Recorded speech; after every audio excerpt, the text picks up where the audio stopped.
কি রে, তুই সুইটির খবরটা শুনেছিস? ওর নাকি ব্রেকআপ হয়ে গেছে। যাকে বাবা ছাড়, আমার না গসিপ করতে একদম ভাল লাগে না। কি রে, সুজয়ের ব্যাপারটা শুনেছিস? ওর নাকি আবার দ্বিতীয়বার বিয়ে হচ্ছে। সত্যি এদের কাছে বিয়েটা এখন একদম ছেলে খেলা হয়ে গেছে। যাকে বাবা ছাড়, আমাদের কি বল। আমার আবার এইসব ব্যাপারে গসিপ করতে একদম ভালো লাগে না। বাই দ্য ওয়ে, সেদিন রিয়াকে একটা অন্য ছেলের সাথে দেখলাম।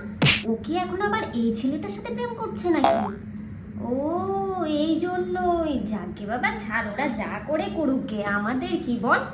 আমার আবার গসিপ করতে একদম ভালো লাগে না রে। আচ্ছা শোন না, ঋষির কাকিমাকে দেখেছিস? কি সব জামা কাপড় পরে বেরোচ্ছে এই বয়সে। ছি ছি ছি ছি ছি, আমাদেরই লজ্জা হওয়া উচিত। ছি, থাকবে বাবা, যা করে করুক গে বল।